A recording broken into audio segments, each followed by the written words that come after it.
You have them? I think Jerry Beck picked up mine at the last Rotary meeting, so I'll get them tomorrow. If you want to buy one, you want. Just a motion. Susan will trade with you. Apparently, okay, you want to win it time or what?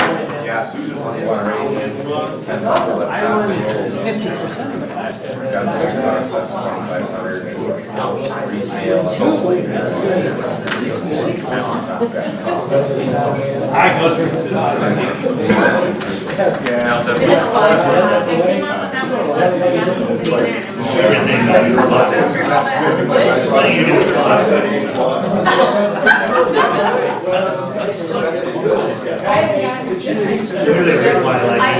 pictures.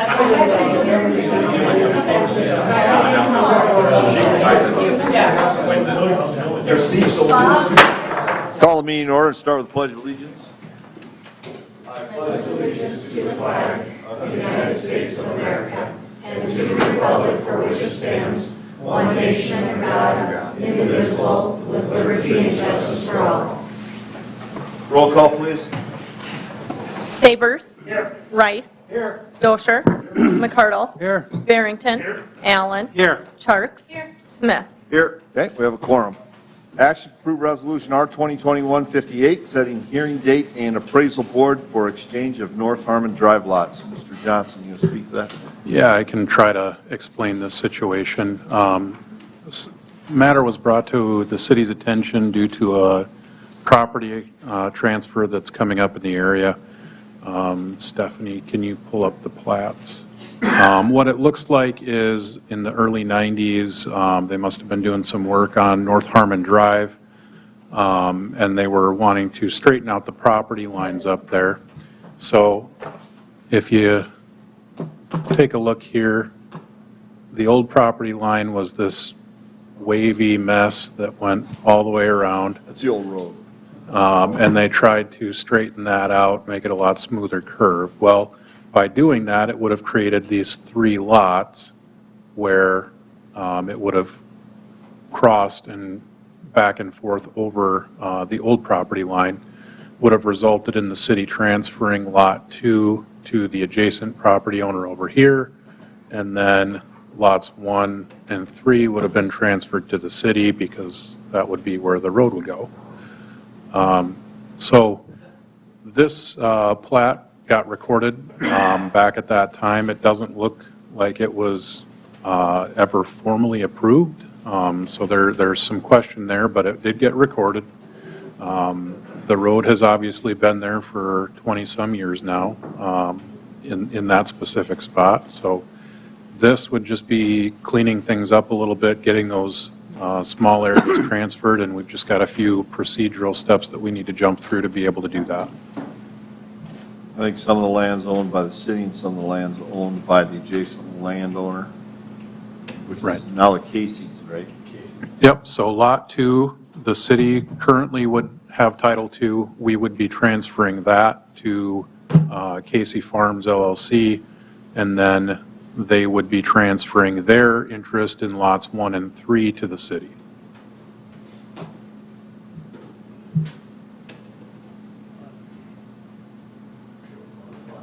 Move to approve. Second. Okay, motion by Mr. Allen, second by Mr. Charles. Further discussion? We're actually not going to get any money from this, are we? No, it's a across the board swap. Did I see though that was that a different one where you got 3 people that are on the board? That's different. That's the difference. That would be this one as well. Oh, I'm sorry. Yeah, it is. Yeah, so- Okay. They still have to appraise it. Right, because it's an exchange, the statute still requires that it gets appraised, and we typically use the 3-person board instead of a licensed appraiser because it doesn't cost us anything. I So, was thinking, they're not appraising the triangle up north of there? those would be done separately because we've got a couple other projects. If those are going to move forward, the lots would need to be surplused before they're appraised. Okay. So we will be bringing appraisal board back at another date for some other things that are on the table. Okay? So we have a motion second. Any other discussion? Anybody in the audience wish to address this? All those in favor of the motion, signify by saying aye. Aye. Opposed, nay. Motion carried.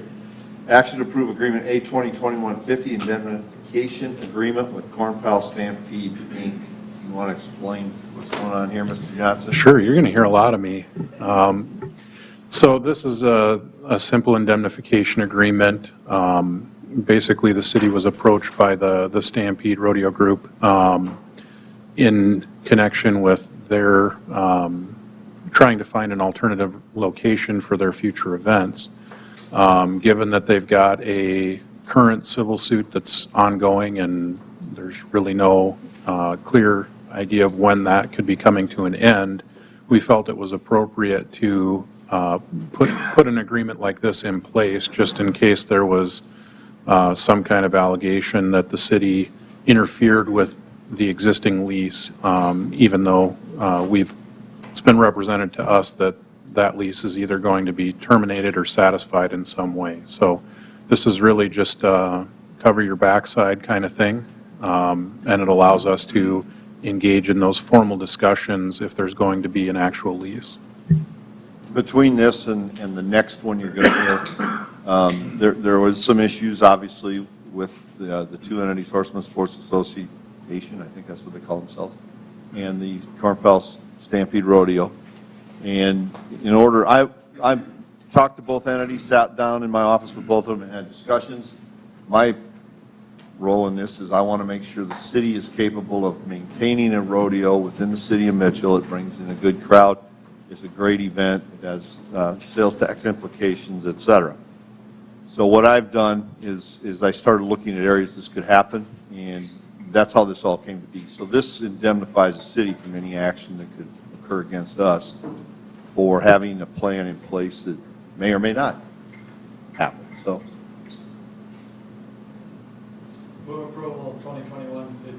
motion by Mr. Rice, second by Mr. McCardle. Further discussion? Anybody in the audience wish to address the indemnification? All those in favor of the motion signify by saying aye. Aye. Opposed, nay. Motion carried. Action to approve Resolution R 2021-57, resolution of intent for lease of a portion of the 5971 Airport Road property. This is the area north of the soccer fields. There was one carryover soccer field, if you would, that was kind of out by itself. On the north side there's a row of trees there. This amounts to 20-plus acres, which would be large enough to host the rodeo if the rodeo committee and Horseman Sports Authority, or whatever they are, does not come to an agreement, and we need to look at hosting the rodeo in another area. There would be some improvements that would have to take place. There'd have to be an agreement that gets written and everything that goes along with this. But this gives an option for them should things not work out between the two entities in either in court or outside of court, however they're doing it. So I pulled this up on Google Earth, and do you have, is there any discussion? It shows an address, but do you have any idea what the layout is?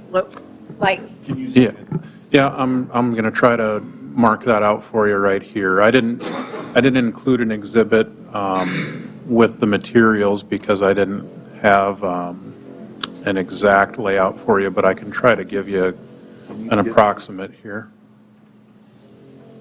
Right there. There you go. So the location that we'd be talking about is this kind of triangular piece just at the north. This is the Fisher building that we currently used to have the auctions and whatnot. So that would be fenced off. And then this area right here would be the area where the rodeo would use. Hit the wrong button. I just had some questions about this. I think it's fairly similar to the same size as what they have right now, isn't it? I believe. Should be a little bit more space than what they have at the current site. So I don't know if I'm going to be able to see the number here, but the idea is to give them the west 900 feet of the property, which would come over to, I don't know if anybody can see that number, but I'm just going to say something in that area. So it would look roughly like this. Roughly that area. And Did some, if I zoom out, will that go away, Justin? It should stay there. You wanted to see it a little bit further out? Yeah.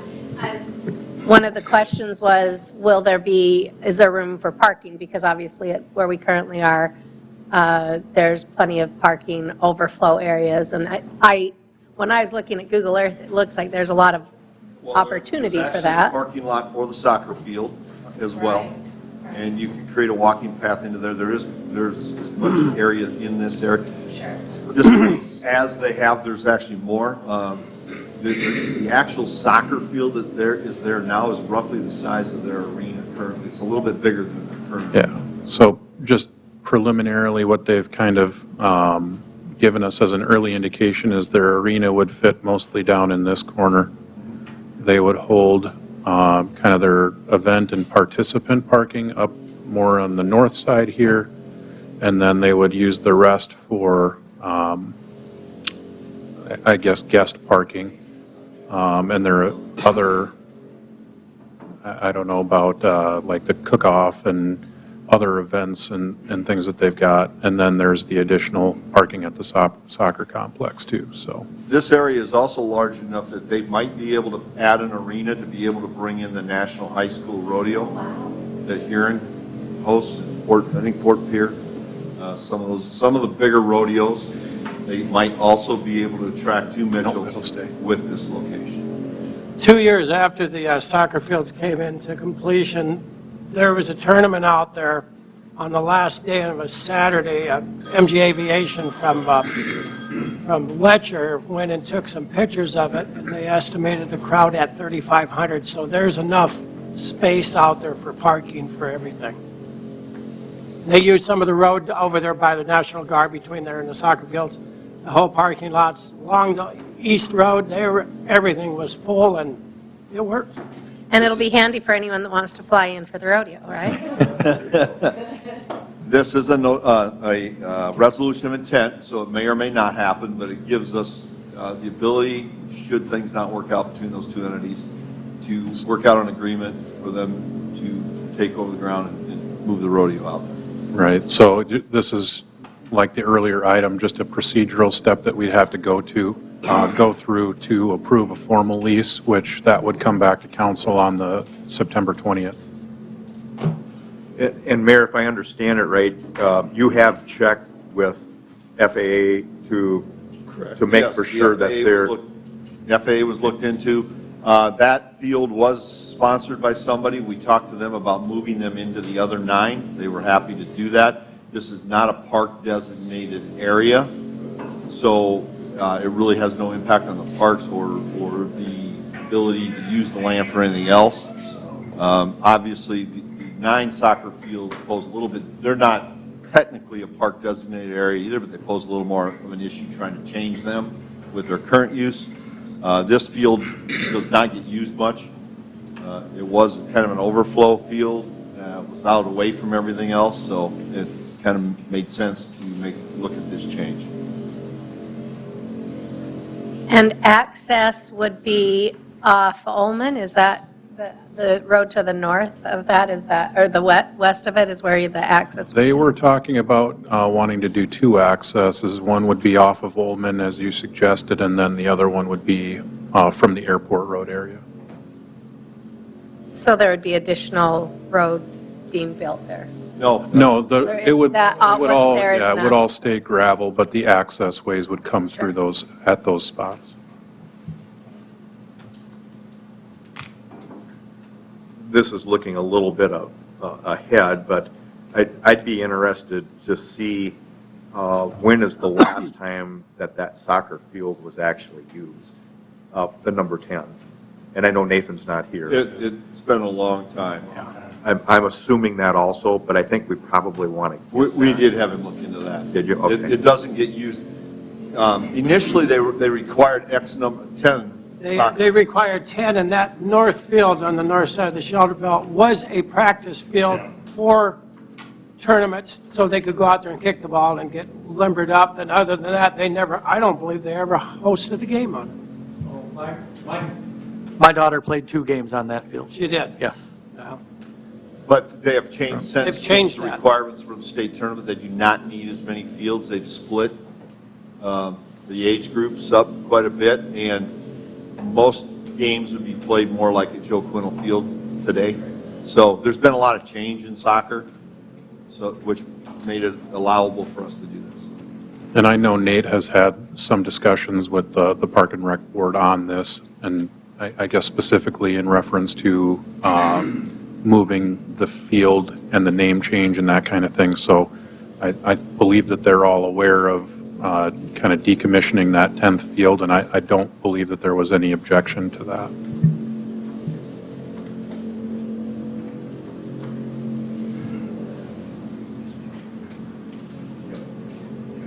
I'll move approval. Okay, motion by Mrs. Charks, Second. second by Mr. McCardle. Further discussion? Anybody in the audience wish to say anything? Mr. Miskevins, did you want to say anything at all? No, sir. Okay. I think just Your to- opportunity while you're sitting here. I'm fine, thank you. Okay? I think it's good to just point out for the general public, then the hearing would be September 20th, as Justin said, so you will have time to make comment if there's other concerns brought up. Okay. No further discussion. All those in favor of the motion signify by saying aye. Aye. Opposed, nay. Motion carried. That adjourns the special council meeting. I'll turn it over to Mr. McCardle for the work session. Cheers.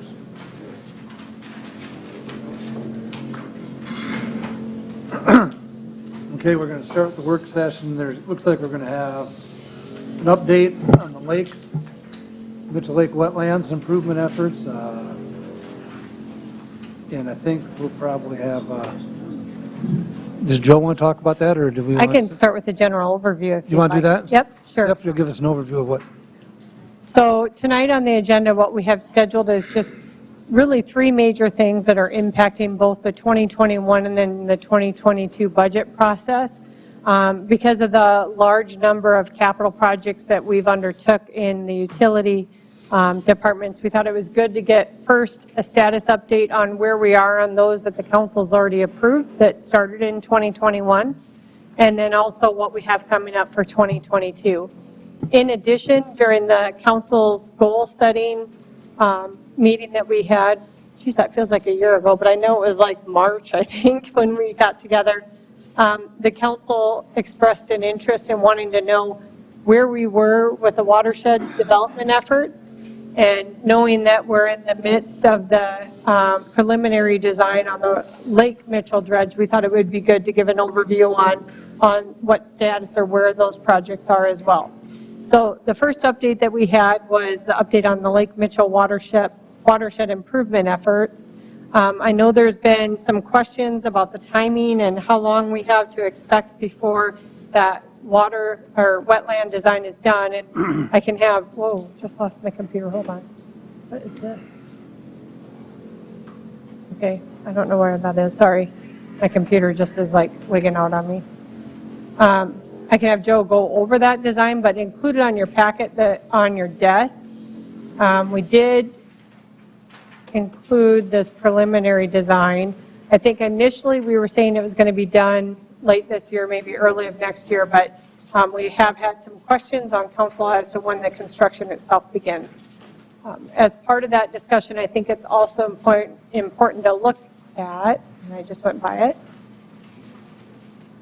maybe even before we get too far into that discussion, is the funding for that. We've had some questions in the public about how the city is affording to do these wetland improvements. As you know, we have a lot of major utility projects either that have just recently completed or we're in the midst of completing or starting applications for.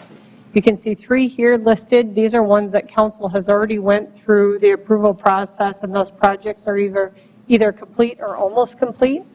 And so each of those projects, Sanborn, East Central Drainage Phase 1 and 2, were Srrf applications. Part of those applications, we got non-point source funding, which basically the state says your interest rate for this loan is this high, but if you have something that qualifies for non-point source projects, we'll reduce your interest and send your interest over here so you can use it for these watershed projects. So out of those first three projects, we had $748,633 of non-point source funds. You can see how those funds have already been allocated. So those have been fully consumed.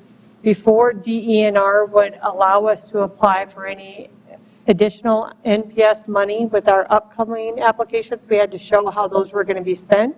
So you can see 424,000 of those initial funds are going towards the wetland.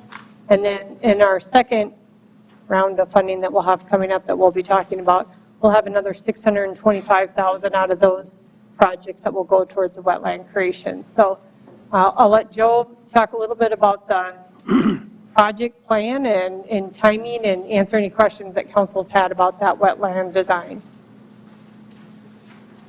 Joe Schrader, Public Works Director, City Engineer. As you can see in front of you, this plan includes 4 separate areas that they'll dig out for wetland and cattail growth. That's roughly 30 acres of additional that will be incorporated. I actually just received the final plans today from Ducks Unlimited for review. So the goal is still to bid this fall with plans for construction. Possibly, if we have a good winter, possibly start this winter. If not, they'll be ready to start in the spring and hopefully done next summer. With this, we are working with some different things. Obviously, you can see there are a couple spoil areas there in blue that ultimately would be better if we didn't have them there. So we're working on some different options on what to do with that spoil in order to get it away from the site. So the spoil is what is being filtered out by the wetland, or what? So the spoil would be so we got to remove earth in order to make those potholes. So that would be the dirt that's removed. Remove the yellow area. Correct. How deep do you have to go? Typically, they will be, flush with the creek or a little below, so they can flow through. Ideally, with the lake project, we'd have a drawdown for the lake, which would allow us to clean this wetland out periodically and replant it, and it'd be a good way to remove the nutrients from this area. So yeah, with that, you'll probably be seeing this in the near future as coming to council for bidding approval and awarding a contract, and we will keep moving forward. What options do you have for the spoils? So we're in conversations with the DOT about them possibly using the material for the Highway 37 project, which would be great. We have the soil information with the DOT engineers right now, and they're analyzing it to see if it is a possibility for them to use or not. That's item number 1. Then number 2 would be the potential to, if there's any farmers in the area that want it, or developers, and those types of negotiations would need to be had. Are those filled with a lot of phosphorus? I mean, it's all from the watershed. So Right. Are we concerned about introducing those contaminants, for lack of a better word, back into the lake? Or not really? Is it I don't not really believe so, concern? no. So, I mean, right there with the grass cover that's on there, the grass will eat the phosphorus, with lack of better terms. Sure. So really, there shouldn't be any additional phosphorus runoff from those areas, besides what you'd have from, normal agricultural practices.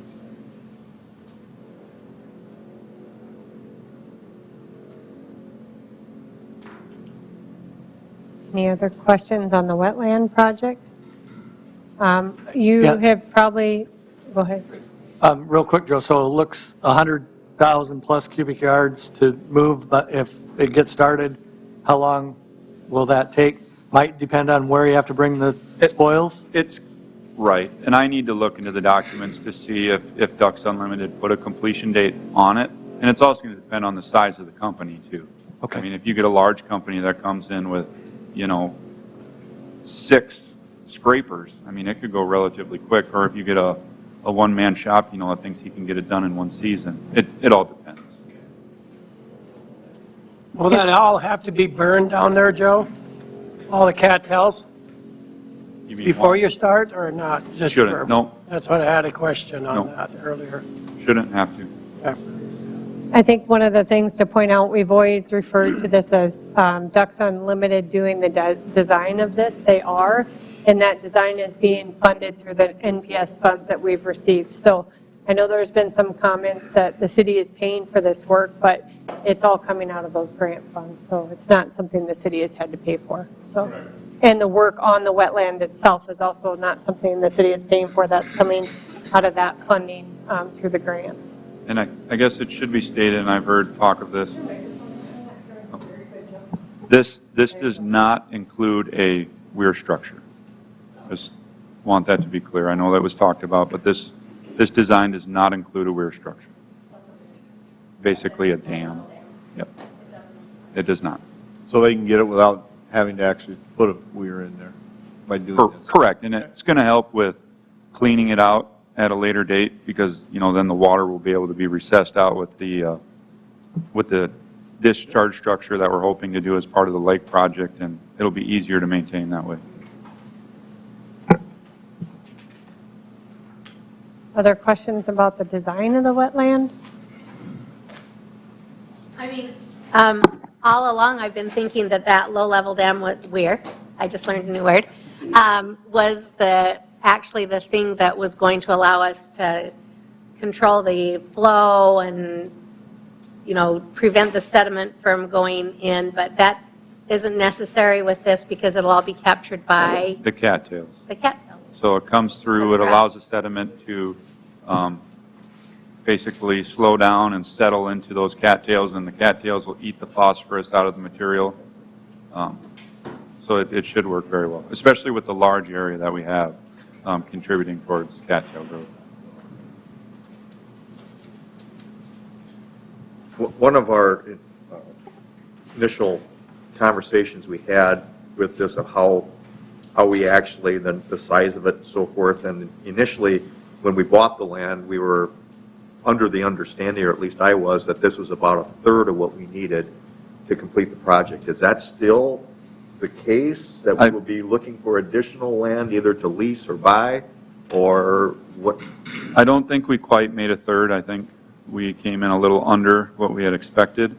And with that, we're always looking upstream for property, and we do have a couple tagged that look like good areas that we could continue this on, as long as we continue getting our non-point source funds and have a way to continue to do these projects. And we have had some cooperation and interest upstream, so. So what about the mile between where the Kelly property is and the West End Bridge? Is that going to be utilized for anything with filtration, or is that just for the flow of water? Yes. Maybe. No, there are some ideas. Right, we own the creek bed all the way to the Kelly property, correct. And yes, we're looking at utilizing every inch we can possibly utilize. Some of it may be floating islands with vegetation that absorb. I don't know if you've been out the lake lately, but Kyle, when he was here, had gotten 2 smaller islands and to look at and look at how they were designed, and they were put in out near the Indian village. That little bay that kind of goes back in the finger, they're put out in there, and they're growing great. Wildlife is adapted to them. The ducks like them. And they seem to be clearing up the water in that area. One thing we wish we'd have done is taken a few tests right there before we put them in, but hindsight's 20/20. So this area the area you're talking about may be ideal to put in some of that. It may be ideal to look at increasing the cattails that are already in the area. We're looking at every option we could possibly look at for this thing. I think we're going the right direction. I mean, you got to clean it, the stuff coming into the lake before you start cleaning the lake itself, and I think we're going in the right direction on this way. Go ahead, Jeff. So there will have to be some type of an additional design, obviously, once we get this going and up and running, and then we're going to take a look at maybe that area, have somebody look at it and come back with options. Yes, we are looking at various things for that. Okay. The most logical is probably the floating islands. They are not overly expensive. They can be moved in and out to remove the vegetation in the fall. So there are a lot of options for this thing. It's probably unlimited, limited only by your imagination as to what could possibly happen in these areas. But there will be further work going on in that space, yes. We believe we're qualified for non-point source fund right up to the West End Bridge of Lake Mitchell. There's always a question of where exactly does the lake start and where does the lake end. Okay? The best definition we've been able to come up with thus far is the West End Bridge. So we've got all kinds of ideas. Money and design are going to be the holdback right now. So, make sense? So with that being said, as we said, you have started kind of the process on some additional SRF applications for projects that are in design now and may start construction now, or they may carry forward to 2022. I showed here just those additional applications that we're already aware of. We know the wastewater treatment non-point source application, because I think that one just went in actually. And then Daily Drive 163. We don't have the estimated total for LiveSay, but with those two alone, we have another 1.2 of those MPS grant funds identified. The remainder of the wetland project is 625, and Joe said that could go up maybe a couple $100,000 depending on the final design. But it shows that we have the capacity to take on more projects to do more improvements in the wetland, which was really important for us to show to DANR for them to approve additional funding for us. In addition to those two funding categories, we also thought it was important to put together just a list to show the other grants and projects that are currently happening. Everybody's aware of the Kelly property purchase that the city of Mitchell did in order to create that wetland, but a lot of people aren't aware that we were actually able to use $1.6 million of that purchase towards matching grant dollars for the Naca Grant application that the city sponsored. You can see that there's a whole bunch of different funding partners that came together for that Naca Grant, and we do have some uses of those funds identified. But we did invite Steve Donovan here recently. The City Council approved an agreement for him to administer that Naca Grant for us. We thought it'd be good to just get an overview of what some of those project funds are going to be going to in the watershed for additional improvements. But the most important part is if you look at the total dollars so far that have been spent on these wetland improvements, we're up to $7.3 million, and the vast majority of that being grant funds or those NPS funds. In the future, when the city does sell that Kelly property, that's going to come off as an expense and show a more neutral cost on there than the full cost and no revenue to offset it. So I'm going to invite Steve up to go through that. Yep, come on up, Steve, and he can talk a little bit about the Naca Grant. And Steve, whoever wants to know. We'll let Steve go through the Naca Grant a little bit and talk about some of the projects that they're trying to accomplish with some of that grant funds as well. Sure. Thank you, Stephanie. Steve Donovan from Arlington. A couple years ago, I helped the city write this grant. It's through the North American Wetlands Conservation Act. That's a federal law that Congress passed, I think, back in the 1980s. And it's administered by the U.S. Fish and Wildlife Service. It depends on an annual appropriation from Congress for funding.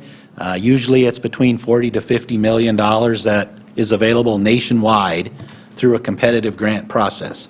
So 40 to 50 million nationwide is not a big pile of money for wetlands conservation, but we're fortunate here. We're in the prairie pothole region, which is the most important wetland landscape for waterfowl and several other water bird species in North America. And so grant proposals from South Dakota and North Dakota tend to score pretty high in the ranking criteria for this particular grant. So we were able to get this $1 million grant. Like Stephanie said, the city's purchase of the Kelly property was the vast majority of the non-federal match that is required to get one of these grants, and that was really the driving force that even made this particular grant possible. So the city got the grant and then decided to hire me to administer the grant and try to get the dollars spent doing the things that we said. So a couple of key points there to remember is we basically, the city, basically needs to deliver the conservation projects that we said we were going to deliver in the grant proposal. That's what we're bound to through the grant agreement with the U.S. Fish and Wildlife Service. So as we move forward, we'll be working with a lot of the partners and landowners directly to deliver projects that fit that description.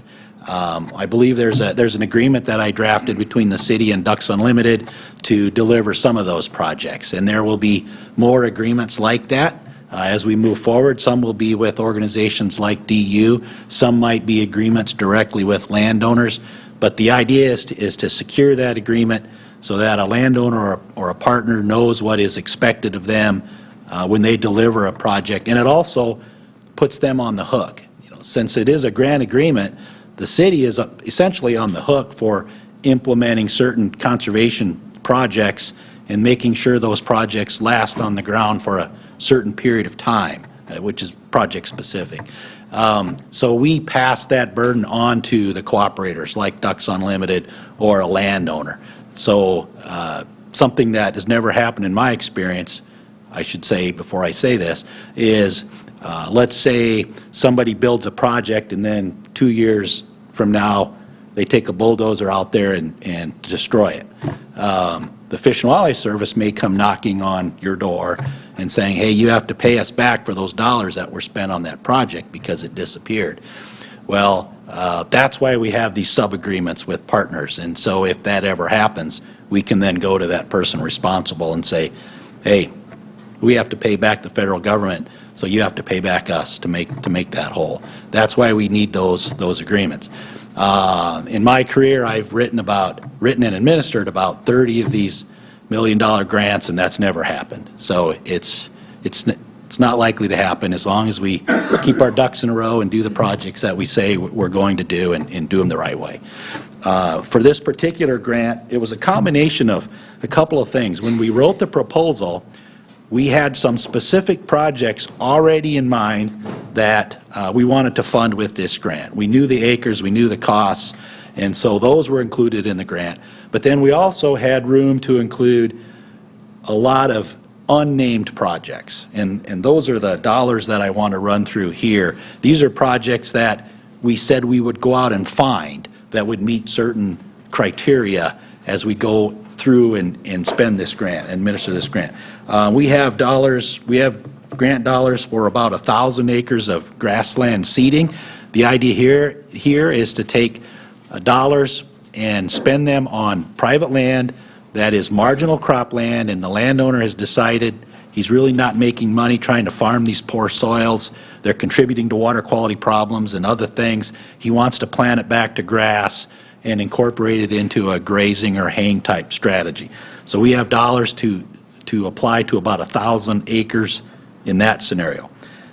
We have about $63,000 for livestock water. Obviously, if you're going to plant cropland back to grass and turn it into a pasture, you're going to need fence and livestock water. So we've got money for livestock water. We've got about $83,000 earmarked for fencing.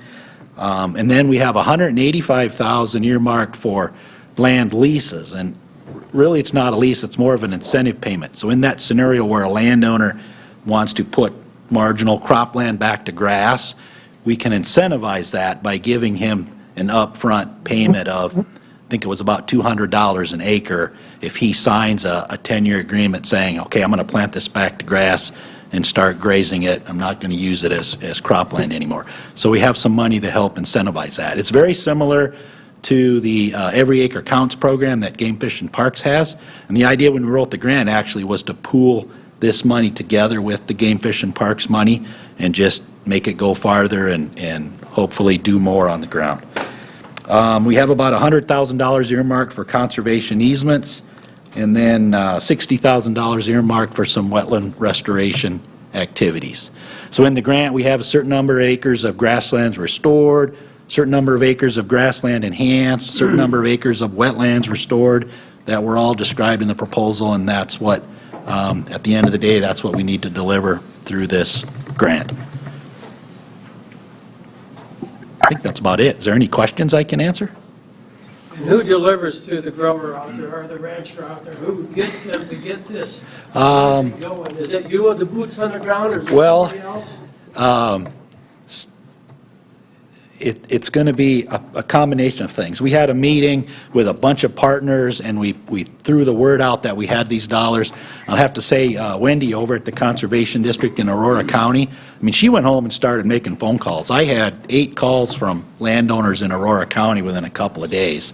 And so we're getting projects. And there is money in the grant to pay for some of the boots on the ground. I'll probably end up doing a bunch of it just because landowners are calling me and I want to get it done. But we can also work through some of our partners. The DU guys are going to be doing some of the work. They're really good at engineering, as you saw. So if a wetland project comes up, like one already has, I don't know the name of the creek, but it's a little creek that dumps into the lake just south of Firesteel. Goes right through town. Is that probably what it is?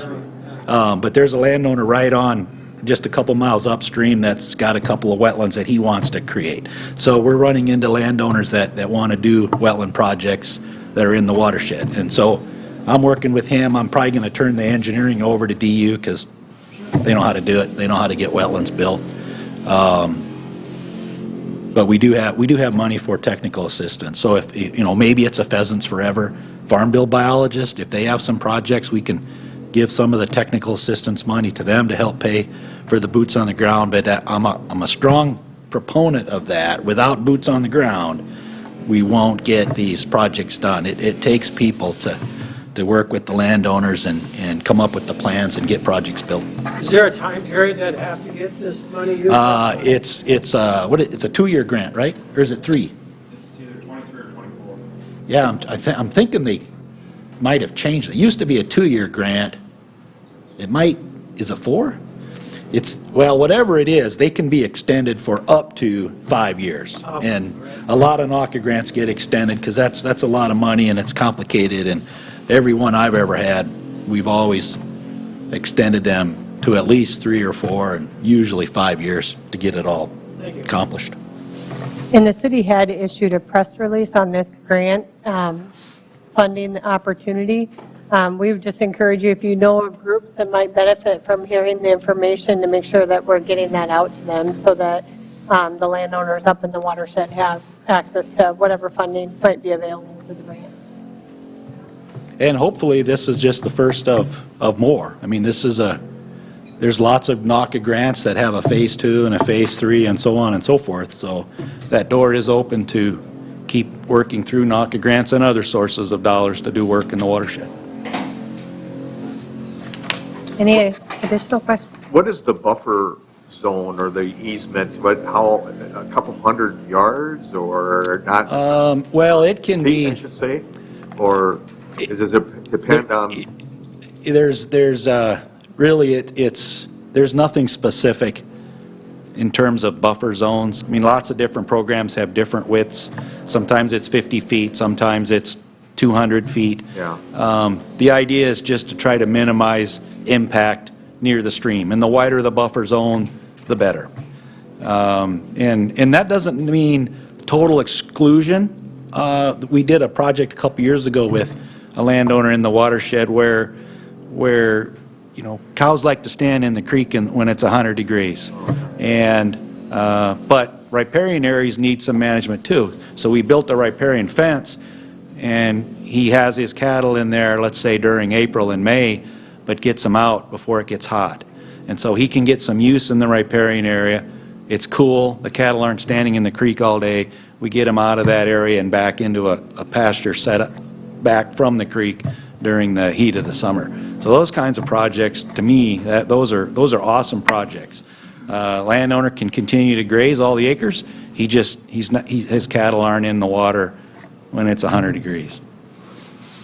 And I'm assuming you try to focus more toward the mouth of Lake Mitchell, but you talked about Aurora County also. Actually, the grant, it's not just the Firesteel Creek watershed. We defined it by county boundaries, and so there's 7 counties. Technically anything within those counties would be eligible, although we definitely want to prioritize the watershed. But as a biologist, I would also just say that this is a huge watershed, and the phosphorus that's causing the problem, that's driving the algae problem, is coming from every corner of the watershed. And so we need to do projects throughout the watershed. And there are some great areas 20 miles up the stream back in some component of the watershed where we have opportunities to do really good projects, including wetland projects. And those kinds of projects will have a big impact on the water quality in the lake as well. Perhaps even bigger, because some of those areas, I mean, we could put a 40 or a 50 acre wetland in some of those sub-watersheds up there. That's a lot of phosphorus. Firesteel Creek actually starts northeast of Wessington Springs. Right. So it goes down Gerald. Lake Wilmarth is on Firesteel. That's in Aurora County.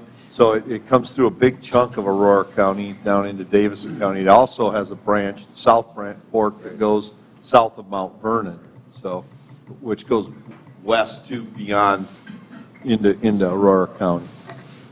It's a big watershed. I'm trying to remember, is it 300,000 acres? 350,000 acres. 350, that's right, okay. It's a lot of acres. So then you mentioned also signing 10-year contracts possibly with the growers and the ranchers and so forth. Is that included into this budget? Yes. With the grants that we received, that would, so you weren't talking the 3 or 4 years, that's other phases that you have to spend that money, and then you can earmark for, like, lack of a better word, like a CRP type program. The 10-year agreement, it's a 10-year agreement. The money all gets spent up front. The grass seeding, the fencing, and even the incentive payment. That gets spent right up front. Landowner signs a 10-year agreement saying he's going to keep it in grass. If he pulls the grass out in year 8 and the Fish and Wildlife Service wants some of their money back, then the landowner would be on the hook to reimburse the city, to reimburse Naca. So what happens at the end of 10 years? They can... Technically, they can do whatever they want. Now, hopefully, conservation partners... Hopefully, it's a good deal for him and he doesn't want to change it. And that's one of the reasons why it's important to help set him up for a productive pasture, let's say, with fence and livestock water. So he realizes he can make it's profitable for him to use that land for that purpose. And leave it that way. Yep. Yeah. Yep. In fact, the size of the watershed, one of your questions on the weir, it occurred to me that a good answer for that is if there's 2 ways to make a wetland. You can build a weir and raise the water, or you can excavate the land down to the water. And in a 350,000 acre watershed, building a weir would be a monstrosity because the engineers are going to go, oh, this is going to have to be a pretty fancy weir to withstand a flood event in a 350. So in this case, it makes sense for that design to excavate, as in my opinion, as opposed to building a weir that you run a lot of engineering risks. And just to clarify, so that 350,000 acres all empty into Lake Mitchell? Yep. Yep. That's incredible. Which empties into the Jim River, which empties into the Missouri River, which goes to the Mississippi River. I need which comes out down by New Orleans in the Gulf of Mexico. Yeah. Any other questions? Thank you. One, did you do work on the wetland that's west of Wall Lake? West of where? Wall Lake in Minnehaha County. There's a wetland designed area. It was about 20 years ago. I don't think so. Okay. Doesn't ring a bell. Thank you. Thank you, Steve. Okay. Does anybody have any more questions on the watershed improvements? Or Joe's going to come up and do a little talking? Go ahead. I figured it'd just be easier to come up here. He's just getting ready for the next phases. We should just move the You're a bigger microphone. target up here, Joe. Yep. Don't want Justin to get hurt. All right. Yep, we're going to go over the status of the 2021 budgeted capital projects. These are one that you've already seen. Just a reminder that this is going to be our first year of the change in timelines of how we're doing our budget. Normally, when we do budget, we would have already been, done. That's crazy, actually. We would have already been done for next year. And we are not even starting our budget work sessions yet. The good thing about that is that now we know how much of our projects are going to get done from the previous year, and we're going to be able to show that as part of that budget hearing process. But we have had quite a few questions on the status of the current projects, so Joe put some information together on slides here that we can go through for you. Yep, so again, Joe Schrader, Public Works Director, City Engineer. Just like to start by saying it's been a great year for construction, maybe not such a great year for farmers. Just want to give a shout out to our Public Works crew and our guys to tell them thanks for all they've done. Not just these projects, but our chip sealing has gone great. Our utility and water guys responding to nighttime calls and those types of things to fix water mains. So I just want to start by telling those guys thank you. East Central Phase 2, we are 53% complete. This is the project that received the $3 million EDA grant to help with the Clockworks area, the Patzer woodworking area, and those flood-prone areas. The area in red is all the curb and gutter is done, concrete's done, ready for pavement. Blue, the underground utility work is still ongoing. It's expected that the blue area, the utilities will be done this year. Paving, depending how weather comes, we're hoping that the project will be completed this year when it was slated for an October of '22 completion. So we're really excited about that, to get that done and get that finished. Will the red get paved this year? Yes, it's planned to be paved middle of September. Okay, thank you. Does this include the area that had the brown water coming into the residents' homes? So that's already been completed. That was Phase 1. Okay. Yep. Sure, thanks. Sorry, I was making a note. Next one, Daily Drive lift station. So this project is 40% complete. The force main work is 97%, so pretty much all the way. Lift station is expected to start the middle of September. They are having some COVID supply issues with some of the mechanical equipment, but we're hoping still to get this done this fall. I could maybe see some delays with some of the more precise equipment, but hopefully it should be done soon. I think that this is probably the only project where I've ever had compliments on the crew working on the force main and how it looks afterwards in just general public meetings. So I don't know if you've heard that too, but people have commented how well they've done up there, repairing it after it's done. And this project's fortunate enough that we can keep the existing lift station online while they're doing their work, so it makes for a pretty easy process as construction goes along. And that'll be completed, sorry, it's October? We're hoping this fall. West Water Tower repairs. SPN is currently designing this project. The project will be built in 2022. We're hoping to bid yet this fall, early winter. The improvements include repainting the tower. SPN provided the schematic of what the paint will look like. We're going to replace all the valves and piping directly outside of the water tower. Right now we have, it's very difficult to isolate this tower. We have to go multiple blocks in order to isolate it. So this project will fix that. Right now, estimated project cost is $1.2 million roughly, and we are proceeding with an SRF loan for completion of this. Include the logo? Yep. It's going to be the same color layout as the South Water Tower, so the off-white and the black. And now you're going to see more of these, some of these projects have already been discussed or brought to council at one time or another, but these are all ones that we have proposed or we will be proposing as part of the 22 improvement budget. I should also say the reason why we wanted to bring these up is just like last year and probably the previous 2 years prior to that, the majority of the city fund or the budget is going towards those major utility improvements. So a review of those is good. These are also ones that some of these are qualified for NPS funds that would add to that balance that we showed on the earlier chart. Live Say is one of them. So the Live Say utility improvements, Infrastructure Design Group is the consultant designing this project. It's also scheduled for 2022. We're hoping to bid this fall, early winter. This includes storm sewer improvements and sanitary sewer improvements. Sanitary sewer will extend basically from that tree line to the north and then extend in the green area, which is future Michael. The storm sewer will be conveyed to the south. There will be a settling area which will then discharge into the lake. There's been conversation about, the aesthetics of that settling area, so we're working with them to see if we can find some maybe landscape features that would make it more desirable, and maybe work in some sidewalks potentially around there.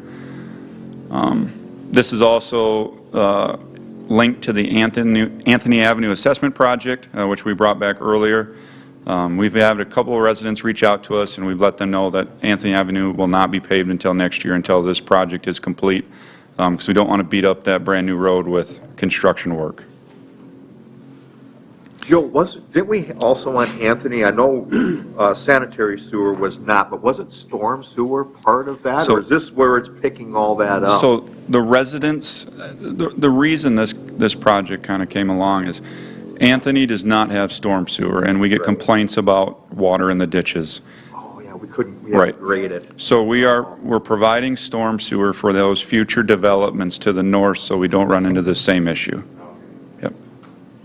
But we were going to try to work with them a little bit on grading that area out there, and maybe try to get the water to head, I'm assuming, try to be picked up in this storm sewer. There'll be culverts that will daylight to Anthony at those corners. So hopefully that will help with their water issues. I know there's some driveway elevation issues out there that are working against us, but it should be better than what it was. Is the green line a road?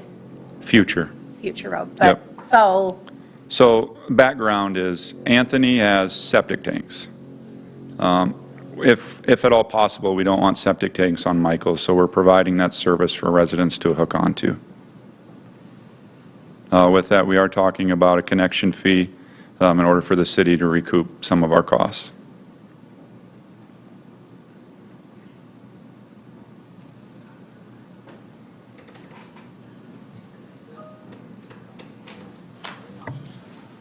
Are there any other questions on this project? Okay. Next one, North Wastewater Treatment Plant. HDR is designing this project for us. This is also scheduled to start in 2022. This project is fairly involved. I would foresee this project finishing up probably in 2024, just because there is a lot of special equipment, a lot of larger structures and buildings that need to be incorporated.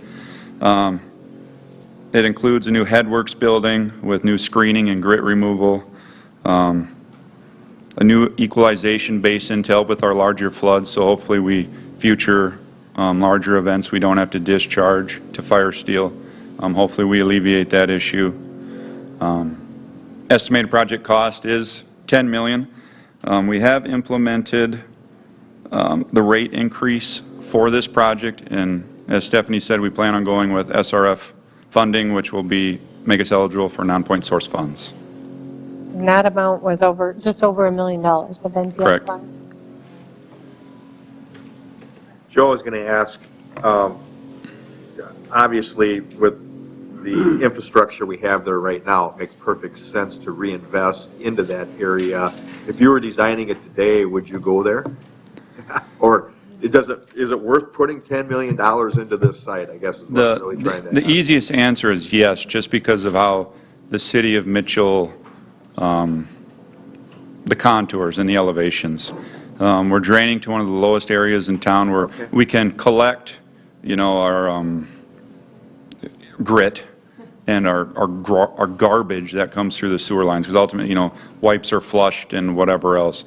We can collect it here, get it out, and then we can pump it up to our south wastewater treatment plant. And we're unique in the fact that we have the capability of having our large outdoor ponds, that kind of a very unique treatment system as compared to other cities our size. It benefits us in that way. There are, as you know, when HDR presented their findings, there is going to be another project for the south plant within probably the next 5 years that will need to be done.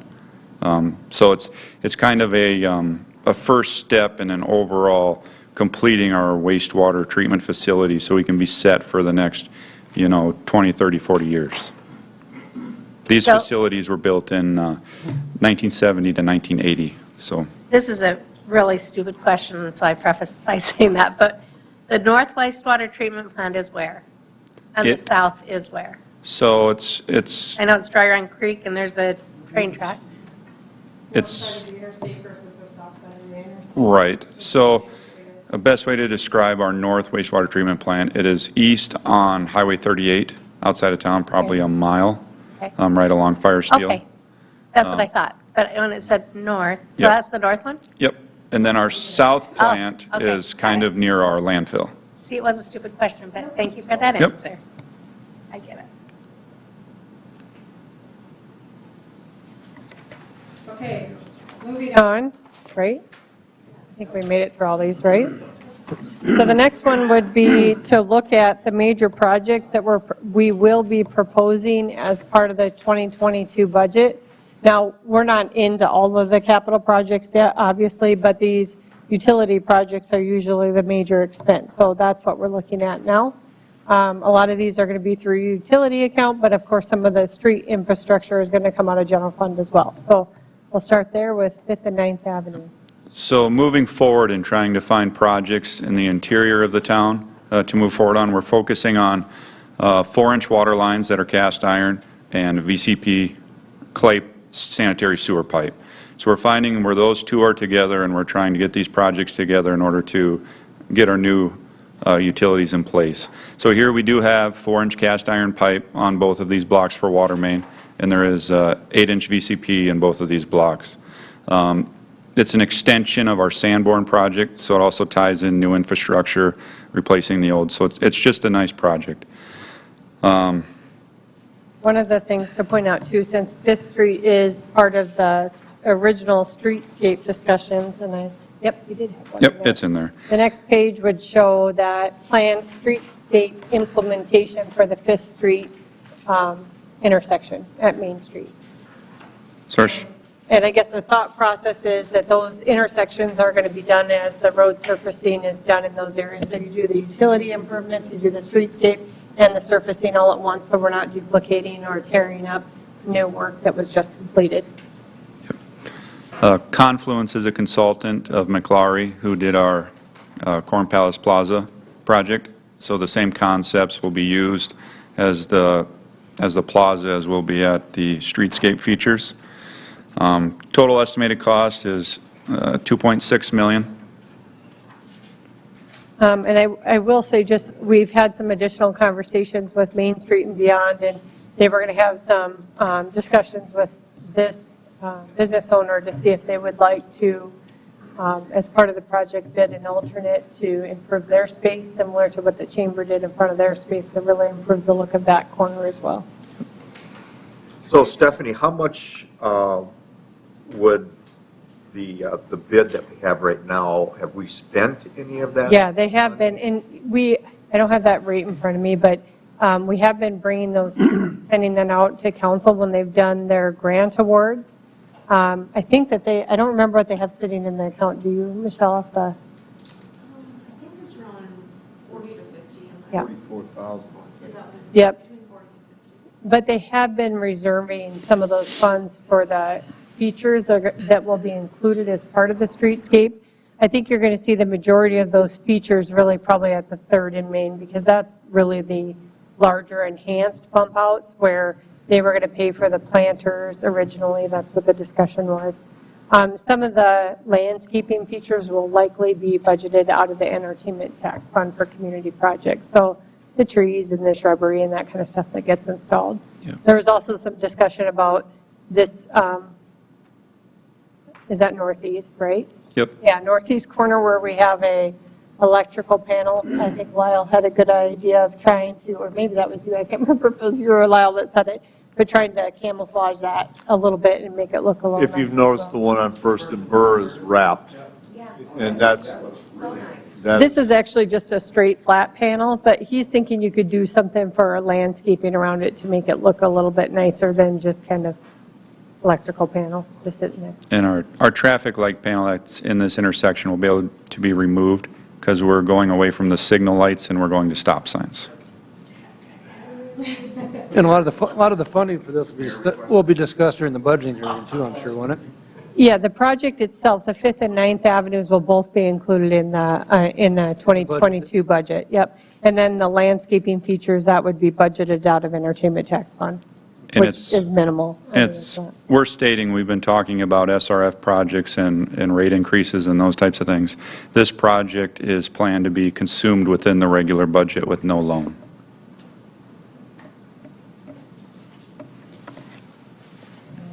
Next one would be 10th Avenue. This is similar to 9th and 5th. We're replacing 4-inch cast water main with 6-inch. Again, VCP sanitary sewer that we'll be replacing. The reason this block was chosen is we've had water main breaks within this area. So we thought it straight face curb. The street is actually only 30 feet wide. We'll extend it out to 41 feet to meet our ordinance. New curb, new sidewalk. It's a good project. So is there any concern about the fact that 5th, 9th, and 10th will be all being worked on at the same time?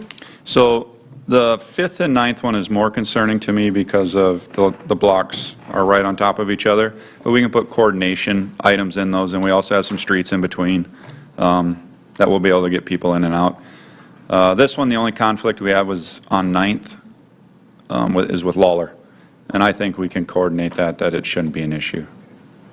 Joe, are you thinking of trying to get these bid this fall? So when we're going to be first on the docket for Yep, so 9th and 5th is already, we're almost at final plans. So that'll be bid this fall. East 10th, we're designing in-house. So depending how our schedules open up, our goal is probably mid to late winter for bidding. 5th and 9th design were included as the 2021 budget. So Correct. you've got that design budgeted this year for construction in '22. And again, this one will be done within the budget without a loan. Total cost just under $1 million. Our ground storage tank improvements. I know we've talked about this a couple times as items have moved up as early as last year. We're looking at a 2.5 million ground storage tank. That would ultimately bring our total storage up to 5 million gallons in town, which it would take us to probably a day to 3 days of storage within town if we were ever shut off, depending what time of year it is. It also includes a pump and chemical feed facility. This will bring our piping above ground instead of typically they're below ground vaults for how we transfer water through. We'll bring them above ground, which is easier for people to work on. And with that, the proposed building will be fairly large just for safety purposes. Modifications include bypass pumping around the current water treatment plant and upgraded connections into the existing system to feed the system from the south. This is also incorporating the potential of taking our water treatment plant offline so we can start or stop using it or stop funneling water through it. So the goal here is with gravity, we'll take water down instead of pumping it back up. And so the water from BY will just stay pressurized the entire time? Correct. And I should say the pump and chemical feed facility includes pumping water when we need to, but there will be a gravity aspect that when we don't need that capacity, it can just flow through, which will be an energy savings. And we're also looking at a new pressure zone for the south side of town. There are low pressures and low fire flows in that area. We can do some, I don't want to say fancy things, but some items, to help boost that area of town so their pressures and fire flows are more in tune with the rest of town.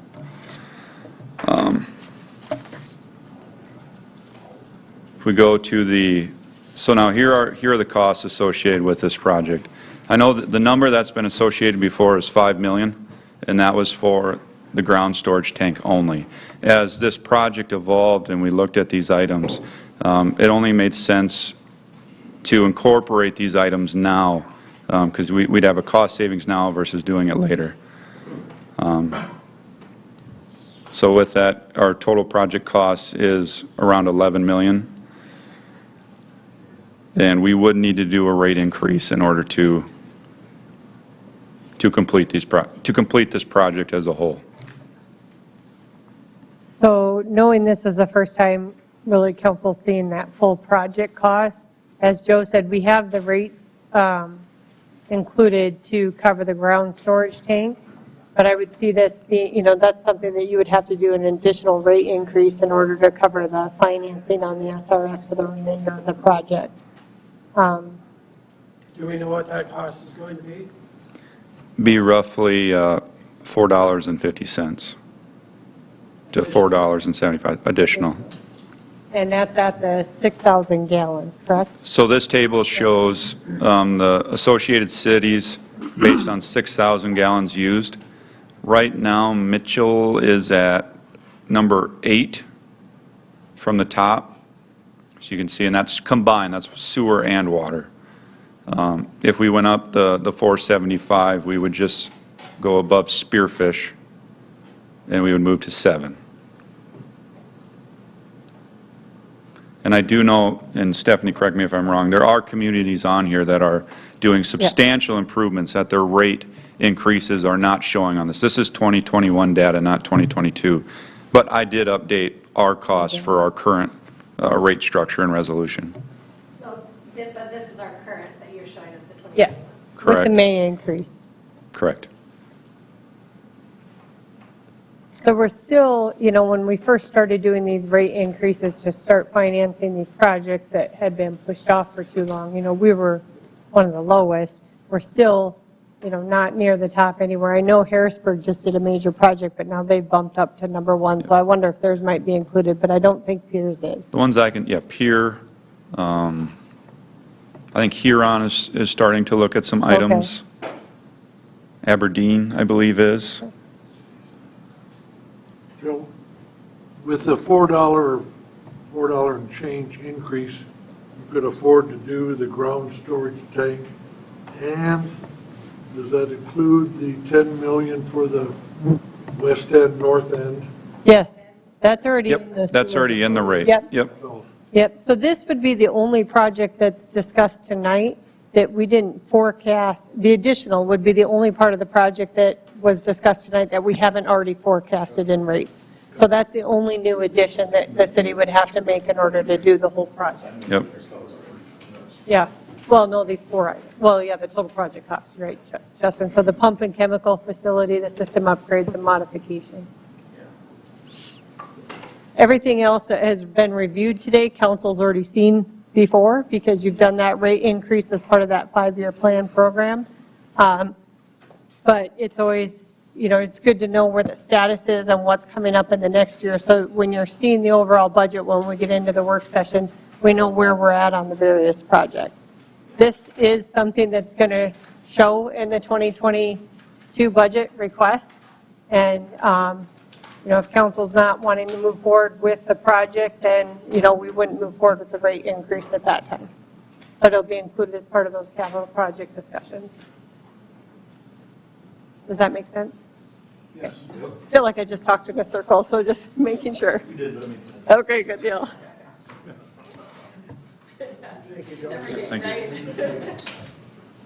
Any additional questions? And then on the agenda, I also just left time for just council general discussions like we've always done in case there's projects or items that we did not list that you want to bring up, especially knowing that we're just getting into, I can't find that original agenda. There we go. If there's any other discussion items requested by council before we get into this budget planning process. Okay, I know I'm going to be asked, so the Mitchell Main Street, the focus in this current discussion would be to do 5th in Main, Yep. and 3rd in Main would still be at some future date. Yeah, especially knowing that the remodeling efforts that are happening at 3rd and Main, it made sense for that not to be this year. I believe, Joe, you're going to have to correct me if I'm wrong, but I thought we were putting the design for that in for 2022 or 23 with construction in 24?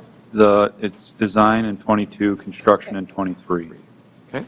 So that would be, then Third and Main Crafty Fox would be redeveloped. We're not damaging, new infrastructure investment, that kind of thing. Yep. And I really like that, doing things as we're doing the utility improvements.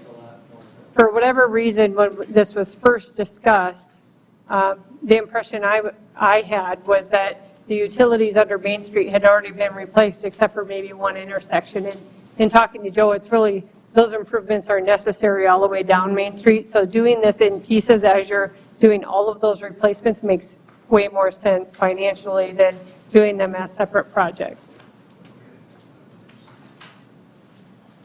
And I'm assuming there's a little more to come on the Corn Palace since we've hired the architect. And You will see a proposal on the next council's agenda with a contract that would have a statement or the scope of services for preliminary schematic and program report. You wouldn't have construction documents, but it'll carry you through, get a cost estimate from them and preliminary design, schematic design, if you will. And you would have the ability to see where we're headed, what it would cost.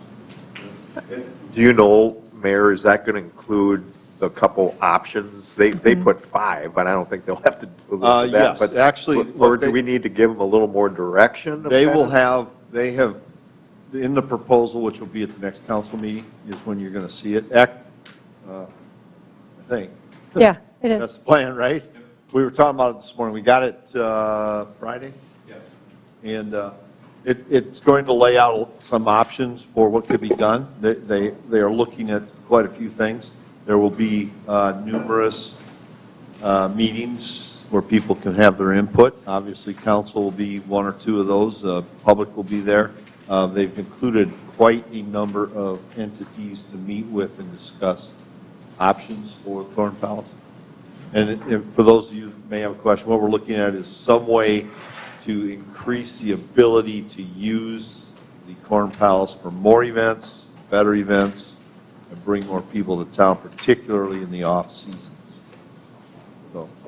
I do think, looking at the revenue numbers today, we had cut back the entertainment tax budget significantly because back in the old budget process, we were having to make that decision in May and stuff was not looking good about that time.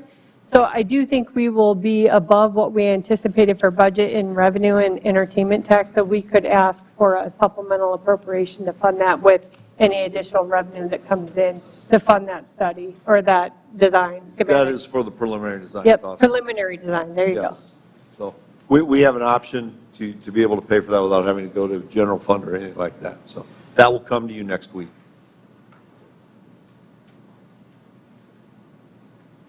Anything else? Maybe in a procedural thing, and because I haven't heard, maybe for Dan and the mayor, is the golf board going to bring their master plan for approval and? They have requested. They have it requested on their budget, correct? They have phase 1 requested as part of their capital budget request. Okay. It was like 280,000. Are they going to, like we did the parks master plan, are we going to be presented the golf master plan? I think we could schedule that. 4 years ago, Yeah. 5 years ago, we were You can presented be. the parks master plan. I was just wondering if we were going to be presented that. You can. Absolutely. I mean, I don't- we don't need to be, certainly but- have them come in and do it. Right now, we're I just just wanna kind of make sure- looking at preliminary numbers, and I just want to make sure it's part of their, they have submitted that Okay. as part of their budget. Of course, as with everything, yeah, so is everybody else. So right now, we're sitting, actually, we're sitting better than we have in the 4 years I've been here with numbers are. right now at this point, but we're still over budget, so. The request, we're just starting to get into the overview of that. The good thing is, like the mayor said, we're sitting better than normally, but maybe the negative side of that is that everybody made really, really realistic requests and a lot of needed maintenance and repair items. So the reductions are a lot harder than when there's a whole bunch of extra that maybe aren't really needs and they're more of wants. So the numbers look a lot better. I don't think the process is going to be any easier for anyone. getting to a balanced budget, but Right. we're going to try. At this point in time, previously, we would be multi-millions over budget. This year, we're just under $1 million over budget, which means that the department heads have done a very good job of coming in with only the things that are they feel are really necessary. Problem is, we're still over the budget. We got to figure out what we're going to take out of it. And there's no easy cuts now. So. Any other comments or discussion items or requests prior to getting into the budget session from council? Okay. I think that's everything we wanted to cover, Kevin. Okay, with everything done, then we're adjourned.